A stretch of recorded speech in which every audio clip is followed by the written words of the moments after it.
Boa noite.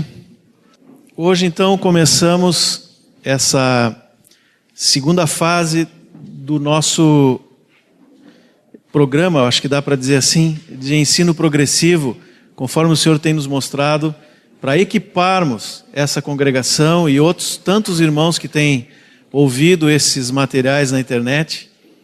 Então, nós agradecemos porque o Senhor foi fiel conosco em todo o período lá de abril, onde vimos a fundamentação. Tem sido fiel conosco também aos sábados, quando estamos vendo novamente com os irmãos que não puderam estar naquela ocasião. E agora confiamos na graça do Senhor para irmos adiante. Essa fase nova se chama edificação e reúne nesse material aqui que vocês, acho que todos já viram, alguns provavelmente já compraram ou não, vão comprar depois, aonde estão aqueles materiais que nós tínhamos já, os livretos sobre casamento, vida do casal, pais e filhos, o despertar do amor, que antes o nome era relacionamento correto, né, sobre namoro, finanças e alguma coisa do livro que Deus uniu também. Nós entendemos que seria melhor juntar todo esse material aqui, revisar o texto, fazer alguma coisa um pouco mais objetiva, mais prática para o nosso trabalho, né? Então ele está à disposição de todos, e o que nós vamos ver nesses 6 encontros, que são sempre a segunda e terça, né? Hoje, amanhã, depois na semana que vem de novo segunda e terça, e na outra segunda e terça. Está tudo aqui dentro, tá? Nós vimos lá em abril, na fase da fundamentação, que com base nesse texto de 1 Coríntios 3:10, que Paulo fala para aqueles irmãos lá de Corinto, que ele lançou o fundamento, comparando a vida cristã com uma construção. Aliás, nós temos essas duas figuras aqui, né? De um lado, a planta, a semente que germinou, vocês lembram daquele brotinho lá na fundamentação? Agora já temos uma planta maior.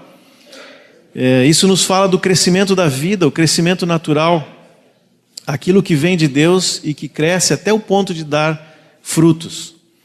Mas também a palavra traz uma outra figura sobre crescimento e se refere especificamente à igreja e à nossa vida dentro do corpo de Cristo, que é o edifício. E Paulo, nesse texto de 1 Coríntios 3:10, ele diz assim: segundo a graça de Deus que me foi dada, lancei o fundamento como prudente construtor, e outro edifica sobre ele. Porém, cada um veja como edifica, porque ninguém pode lançar outro fundamento, além do que já foi posto, o qual é Jesus Cristo. Contudo, se o que alguém edifica sobre o fundamento é ouro, prata, pedras preciosas, madeira, feno e palha, manifesta se tornará a obra de cada um. O que Paulo está dizendo é o seguinte: o fundamento é um só, é o Senhor Jesus. Agora, o que nós edificamos ao longo da nossa vida pode ser ouro, prata, pedras preciosas, madeira, feno e palha. Madeira, feno e palha não permanece, a gente sabe por outro texto que tudo vai ser queimado, né? Mas o que é ouro, prata e pedras preciosas, isso fica.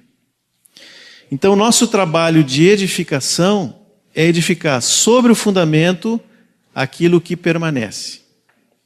O Ottokar, que é arquiteto, né, um excelente arquiteto, uma vez ele estava explicando para nós essa questão da pedra angular, né? E eu gostei tanto daquela explicação que não esqueci mais.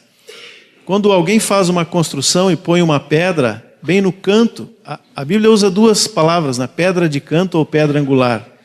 Essa pedra vai servir de referência para toda a parede que vem desse lado, para toda a parede que vai no outro lado e também para a parede que sobe.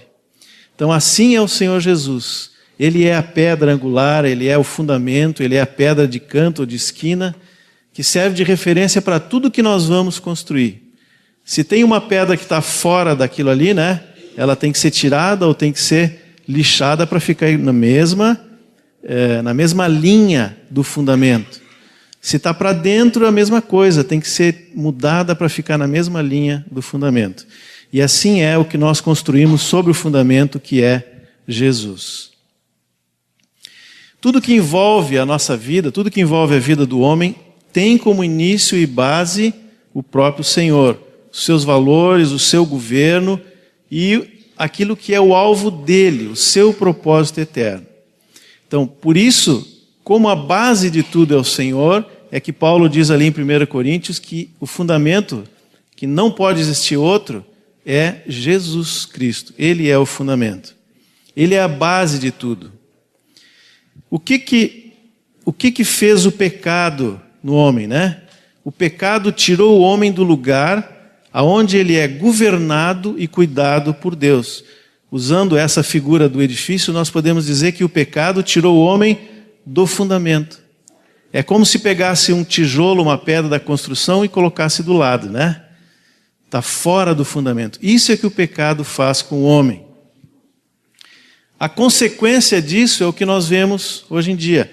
A decadência dos valores morais, degradação dos relacionamentos e tudo mais que nós estamos assistindo em todos os lugares do planeta, né? Não só no Brasil, a gente pensa que só no Brasil a gente vê isso, mas em todo lugar do mundo a gente pode ver as consequências que o pecado causou na vida do homem e da humanidade, quando tirou o homem de sobre o fundamento, que é o Senhor Jesus.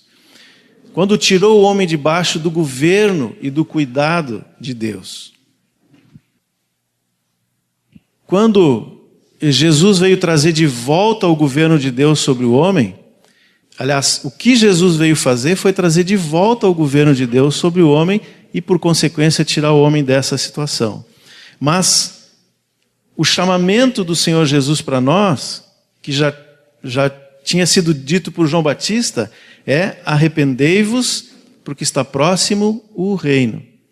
Então, quando nós falamos que o Senhor Jesus é o nosso Salvador, na verdade, antes disso, Ele é o nosso Senhor.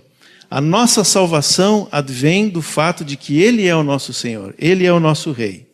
Isso tudo nós já vimos lá na fundamentação, mas eu queria retomar isso, porque quando nós formos falar agora das coisas que dizem respeito aos relacionamentos, à família, à nossa vida financeira e tudo mais, precisa estar bem claro para nós que nós estamos sobre o fundamento do Rei Jesus, do Evangelho do Reino. A nossa dificuldade não é entender o que a palavra nos ordena, né? Muitas vezes nós vemos que as pessoas se apegam a leis, né? A tradições, a coisas, o que eu tenho que fazer, o que eu não tenho que fazer e tudo mais. E nós vamos nos apegando porque nós não temos dificuldade em entender o que a palavra ordena. Embora muitas vezes nós buscamos alguma interpretação, alguma outra coisa para fugir daquilo ali. Mas a nossa dificuldade, a dificuldade da humanidade é entender o Evangelho do Reino. E ali eu coloquei assim o Evangelho do Rei, para ficar bem claro que é o Evangelho do Senhor Jesus. Reino é uma palavra que não tem sentido, né, se não existir o rei. O que é reino? É o território? São as instituições? Não, reino é onde há alguém que governa. Então o Evangelho do Reino, o Evangelho do Rei, é que é o nosso fundamento, porque Ele, o Senhor Jesus, o Rei Jesus, é o fundamento de tudo. Por isso que lá em Lucas 6,47, diz que o homem que edifica uma casa firme, que pode vir as tempestades, pode vir qualquer coisa e ela não cai, é aquele que se aproxima do Senhor, aquele que vem até Ele, ouve a sua palavra e pratica. Esse tem um firme fundamento e esse edifica bem sobre o fundamento. Se nós não nos aproximamos do Senhor, ou se não ouvimos o que Ele tem a dizer, ou se ouvimos, mas não praticamos, a nossa casa não está sobre o fundamento firme. E quando vier as tempestades, ela vai ruir. Tudo isso nós sabemos, já ouvimos sobre o Evangelho do Reino, mas nós vamos falar sobre família, hoje e ainda mais alguns dias. Usando isso que eu mencionei agora, né, a nossa dificuldade de entender aquilo que a palavra fala sobre família, sobre casamento, sobre o papel do homem, o papel da mulher, né, do esposo e da da mulher, sobre a paternidade responsável. Todas essas coisas nós podemos estudar, entender, podemos compreender com a nossa mente, mas nós precisamos ter muito claro o princípio de que nós vivemos debaixo do governo de Cristo.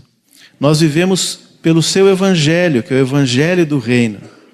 Se isso estiver claro para nós, por exemplo, agora na segunda parte o Moacir vai falar sobre matrimônio indissolúvel, que é uma matéria extremamente, hoje, muito discutida, inclusive no meio evangélico e agora até entre os católicos, que parecia que era uma questão que estava esquecida lá.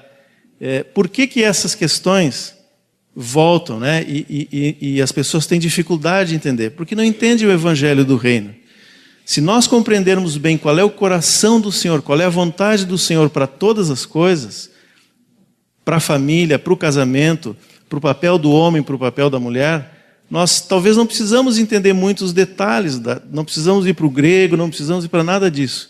Precisamos entender o coração do Senhor. Por isso que eu faço essa introdução, porque todo o resto que vem de hoje até o final dessa edificação está sobre essa base, sobre esse fundamento. O Senhor Jesus é o Rei, é o evangelho do reino que nós vivemos, e por isso nós não seguimos uma lei, nós seguimos aquilo que está no coração do nosso Rei, o Rei a quem nós amamos e servimos. Amém? Então vamos falar um pouquinho sobre o primeiro assunto, que é família. Primeira coisa sobre família, o título ali dessa lâmina diz assim: a base divina da família. E o texto que nós escolhemos está lá em Gênesis 1:26, a primeira parte do versículo, que diz assim, texto que vocês conhecem da catequese: também disse Deus, façamos o homem à nossa imagem, conforme a nossa semelhança. Desse texto nós podemos tirar muitas coisas, mas para o que nós estamos falando hoje, fica claro que a família, ela foi criada tendo como modelo a Trindade. E ela serve, por causa disso, para revelar o propósito eterno de Deus. Paulo fala num texto, de quem toma o nome toda a família, no céu e na terra. Então, nós somos, de fato, criados segundo esse modelo. E a melhor forma de alguém se achegar ao Senhor, de conhecer o Evangelho, de ser conquistado pela palavra, é se ele puder viver nesse contexto de família. Eu sei que vocês podem dar testemunho disso, É claro que tem muitos irmãos aqui que vieram de um contexto de famílias destruídas, que os pais não conheciam o Senhor, e mesmo assim foram alcançados pela misericórdia do Senhor. Mas é bem mais fácil, e é bem melhor, e bem mais agradável para uma criança que nasce numa família que serve o Senhor, Uma boa parte dos jovens que estão aqui, já são a segunda geração dessa congregação, podem dar testemunho disso. Viram seus pais servindo o Senhor, desde pequenininho ouviram do Evangelho, foram criados segundo o padrão da palavra. Por isso, esse é um dos motivos pelos quais o diabo tem se jogado com muita violência contra a família e contra o padrão de Deus para a família. Porque ele sabe que se ele conseguir destruir aquilo que nasceu no coração de Deus com relação à família, ele vai afastar muitas pessoas do Senhor e do Evangelho. Nós ouvimos aqui agora há pouco um irmão que veio de Brasília, acho que muitos de vocês tiveram, falando sobre ensino domiciliar. E independente do assunto que ele veio trazer, na primeira noite ele disse algo que o motivo dele estar aqui e dele falar o que ele fala não é apenas por causa da qualidade do ensino ou não, que a gente sabe que o nosso ensino no Brasil não é de boa qualidade no geral, mas pela preocupação de que os nossos filhos aos poucos estão sendo afastados da realidade de família. Essa era a maior preocupação que ele falou aqui, Não só pelo que aprendem na escola, mas por uma série de coisas que afastam a criança daquela realidade de família. Então, todas essas coisas que nós vemos hoje, não só isso que o Ricardo falou, mas para onde nós olharmos, nós vamos ver um ataque das trevas contra a família. Outro dia eu estava conversando com um irmão que não é novidade que a nossa televisão só tem porcaria, televisão essa pública, né? Uma em especial que eu não vou dizer o nome aqui, mas vocês sabem qual é. Mas parece que nesses últimos anos, talvez nesse último ano, aquilo que estava meio camuflado, assim como mensagens subliminares ou escondidas dentro de outra coisa, agora veio à tona. E toda a programação, de um lado a outro, né, é uma violência moral assim contra a família. Coisas absurdas, né, que o irmão estava me falando que está sendo colocado assim para todos assistirem, né? Então, o diabo tem se jogado de forma muito violenta contra a família, porque ele quer, na verdade, nos separar do Senhor. Se o pecado distanciou a família dessa base, né, que é o Evangelho, o Senhor Jesus, ele quer recolocar toda a família sobre o fundamento, sobre ele mesmo, que é o firme fundamento, Cristo e a sua palavra. E a partir daí, edificar segundo os valores do reino de Deus. Por causa disso, nós podemos dizer que quando dois jovens vão se casar, né, essa aproximação entre eles e tudo que eles vão formar, essa nova família que vai ser formada, não surge por causa da atração física, embora isso tenha um papel importante, os jovens sabem disso. Não é por causa dos sentimentos, embora isso seja também extremamente importante. Mas uma família surge porque Deus quer assim. Deus fez assim. Ele estabeleceu isso lá no início. Ele criou o homem, ele criou a mulher, e determinou que os dois se unissem e fossem uma só carne. Deus estabeleceu isso. Então, a base da família, qualquer família que se inicia, qualquer casamento que se inicia, crendo ou não aqueles que estão se casando, ele se estabelece por causa da vontade de Deus lá no início, no princípio de tudo. Amém? Então, o que é o casamento segundo a palavra? Tendo como referência tudo que já falamos, né? Lá no capítulo 5 de Efésios, Paulo fala de várias orientações práticas para o marido, para a mulher, fala para os pais em relação aos filhos, para os filhos em relação aos pais, fala para o patrão, para os seus empregados ou servos na linguagem da época, né? Enfim, várias coisas práticas da nossa vida diária, dos relacionamentos que nós temos. Mas dentro dessa parte que ele está falando para o marido e para a mulher, onde ele diz que o marido tem que amar a esposa como Cristo ama a igreja e a mulher tem que se sujeitar ao governo do marido como cabeça, assim como a igreja se sujeita ao Senhor Jesus. Lá no meio, versículo 32 do capítulo 5, Paulo diz assim: grande é esse mistério, mas eu me refiro a Cristo e à igreja. Ou seja, Paulo traz essa união entre o Senhor Jesus e a sua igreja para falar e para explicar a realidade do casamento.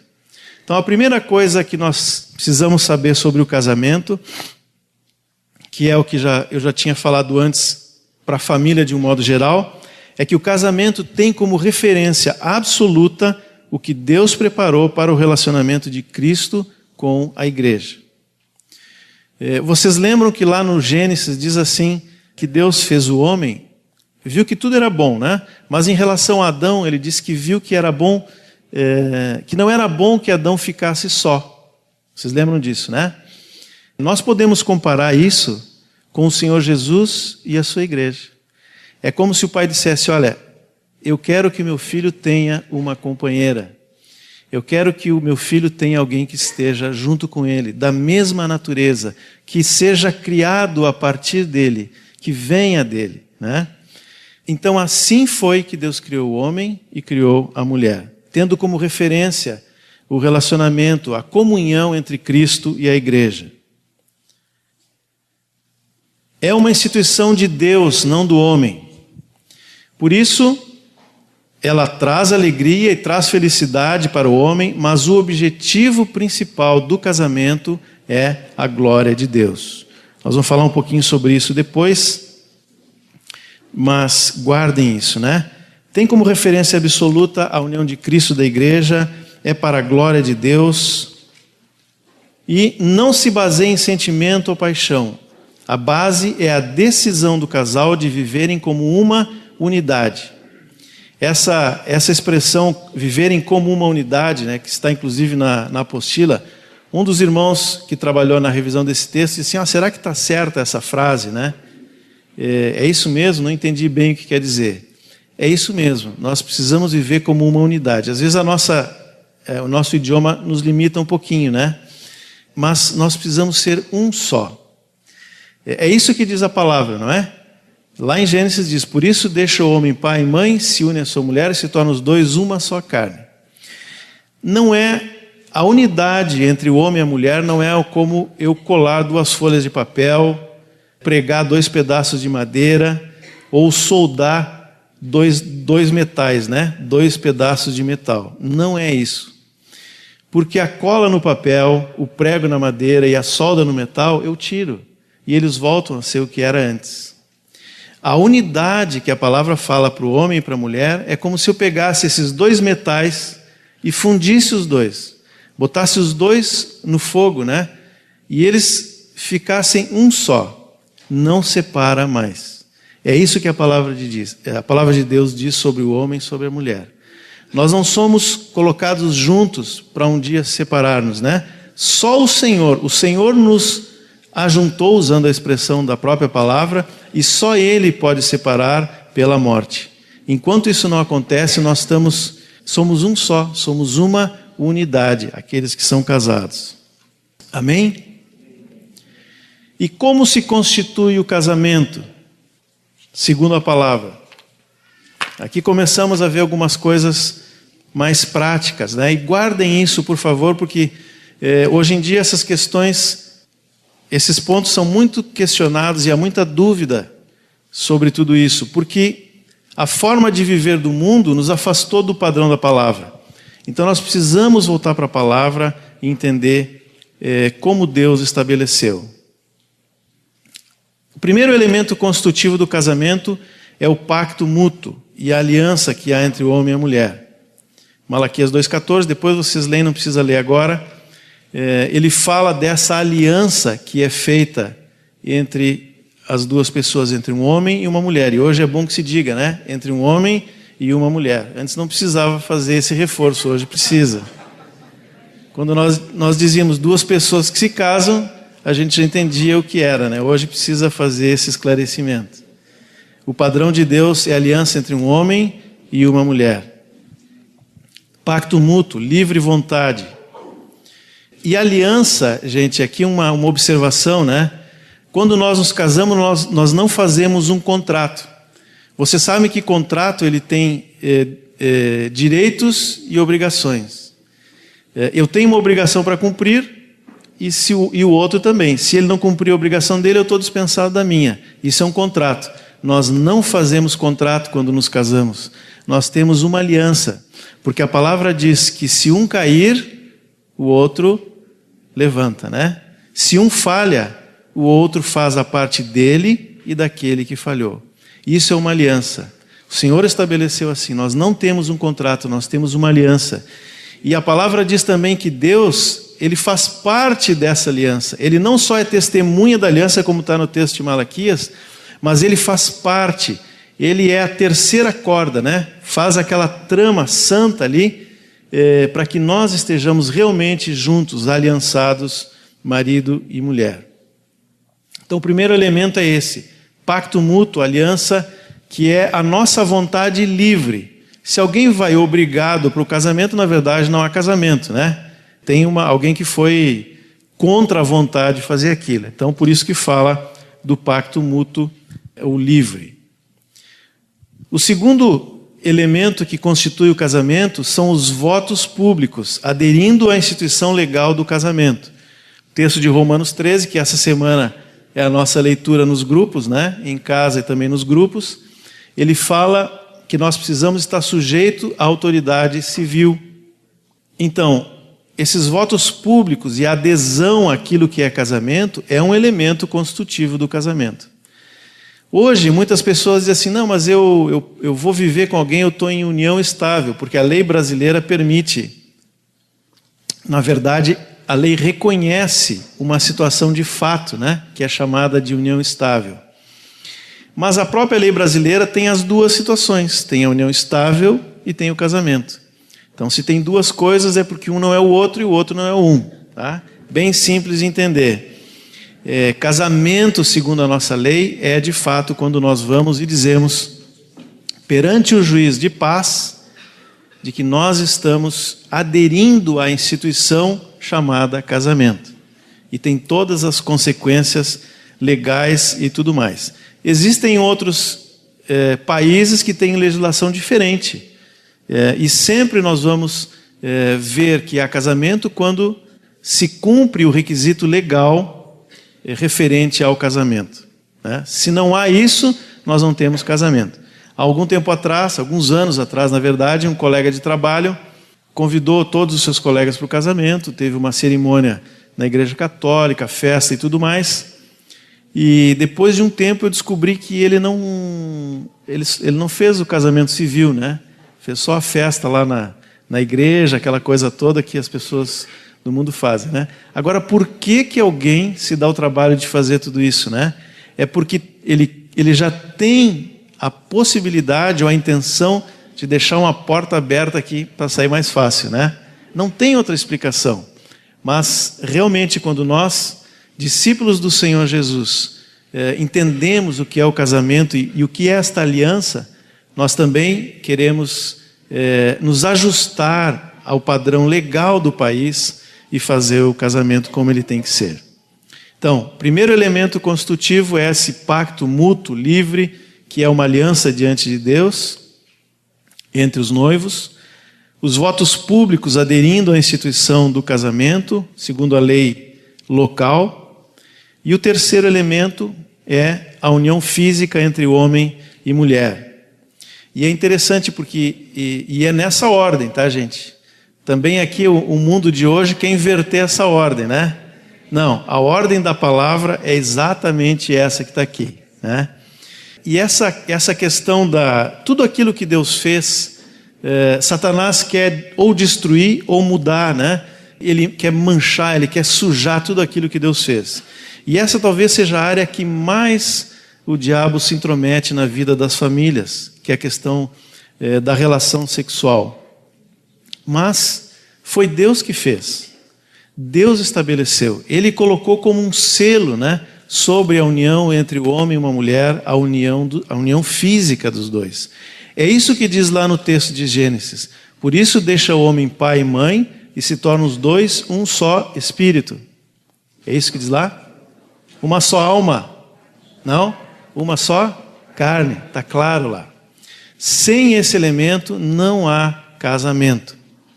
É interessante que muitas vezes se vê, né, que antes de casar, e isso vai ter amanhã, né, quando nós vamos tratar sobre a preparação para o casamento, nós vamos ver como é importante que os jovens nesse período, eles se guardem em santidade, porque eles já têm uma unidade, né, de alvos, de valores, eles têm planos para o futuro e tudo mais, mas eles precisam esperar o casamento para que se cumpra a vontade plena de Deus.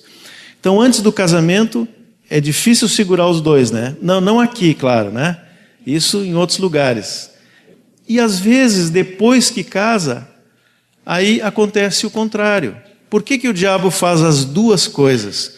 Porque ele quer sempre fazer o contrário da vontade de Deus, né? Antes de casar, ele quer que nós adiantemos aquilo que Deus preparou para o casamento, e depois de casado, ele quer manter homem e mulher separados, inclusive na questão do relacionamento sexual. Mas esse é um dos elementos importantíssimos do casamento. Você sabe que a palavra... tem uma palavra no grego, não sou muito bom de grego, mas eu fui ver que é ginosco. Essa palavra, ela é traduzida em Lucas 1:34, por exemplo, quando Maria recebe do anjo, né, a profecia sobre o que aconteceria com ela, ela diz assim, mas como isso vai acontecer? Como é que eu vou ter um bebezinho, um nenê, né, se eu nunca tive relação com o homem? Essa palavra no grego é ginosco. Mas ela é a mesma palavra que está lá em Filipenses 3, 9 e 10, por exemplo. Quando Paulo diz assim, quero ser achado nele, né, sem justiça própria e tudo mais, para o conhecer e o poder da sua ressurreição. A mesma palavra. Por que eu estou dizendo isso? E tem vários outros textos que a gente poderia olhar aqui, né? Porque a importância que Deus dá para o relacionamento sexual do homem e da mulher, né? Dentro do casamento. Que Ele compara ao nosso conhecimento, a nossa comunhão com o Senhor Jesus. De novo, o texto lá de Efésios 5:32, né? Grande é esse mistério. Eu me refiro a Cristo e à igreja. Amém?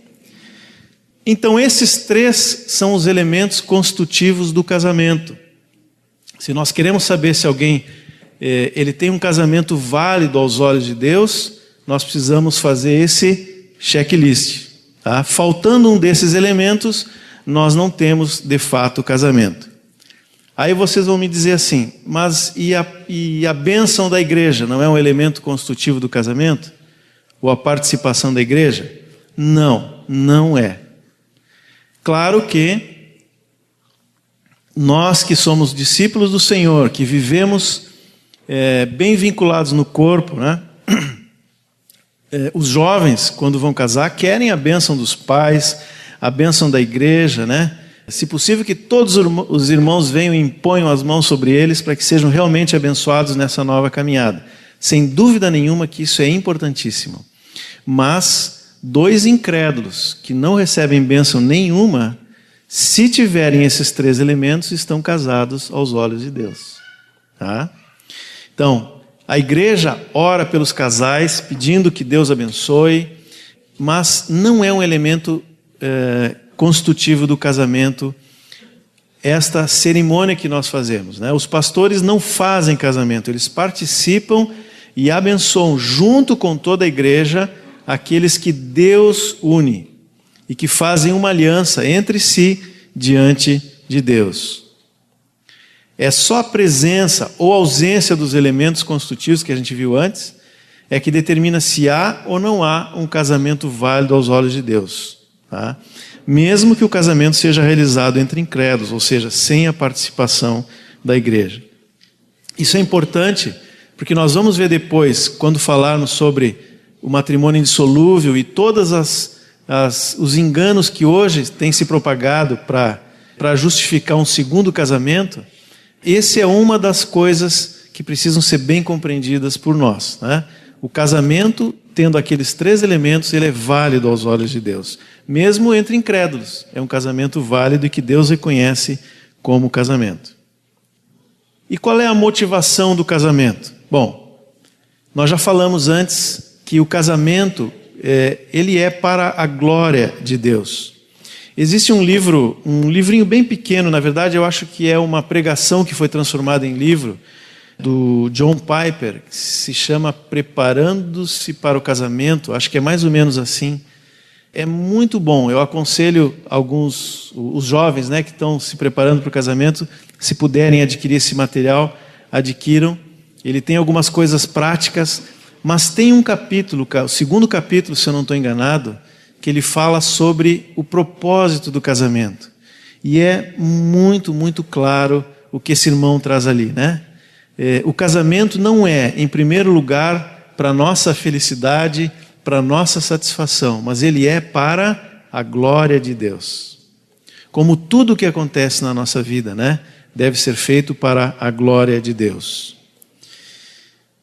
Claro que, sendo um Deus bondoso, misericordioso, cheio de amor, e tendo, né, a palavra uma série de promessas sobre aqueles que cumprem a palavra do Senhor, né, que se submetem ao seu governo, todos aqueles que casam de acordo com a vontade do Senhor vão experimentar no seu casamento felicidade, alegria e tudo mais, né? Às vezes algumas lutas também, mas mesmo no meio da tribulação o Senhor traz a alegria, né? E nós vamos crescendo e conhecendo mais o Senhor. Mas em primeiro lugar o casamento é para a glória de Deus. Também o casamento foi preparado por Deus para que nós pudéssemos nos ajudar mutuamente, né? Esse companheirismo que surge entre marido e mulher, que é um companheirismo profundo, intenso, né? Que só pode ser comparado com a união de Cristo e com a igreja. Ele, de fato, é um dos propósitos, uma das motivações do casamento conforme estabelecido por Deus. E também o casamento tem como motivação, tem como propósito gerar filhos. O primeiro mandamento que Deus deu para o homem foi: sede fecundos, multiplicai-vos, enchei a terra. Então, essas três coisas: em primeiro lugar a glória de Deus, depois esse ajuda mútua, que nós vamos ver ao longo desses dias aqui, como é na prática isso, né? Mas por isso Deus estabeleceu o casamento. E também para que nós pudéssemos gerar muitos filhos, sermos frutíferos dessa forma também. Essa primeira parte é uma introdução, porque nós vamos ver muitas coisas sobre família, mas nós precisávamos voltar de novo à questão do fundamento do Evangelho do Reino, daquilo que Deus estabeleceu, qual é o seu propósito com respeito à família, aquelas coisas que vão depois definir tudo que nós vamos falar de prático daqui para frente, tá? Então nós vamos fazer um intervalo agora, daqui a uns 10 minutinhos nós voltamos para a segunda parte, quando vamos falar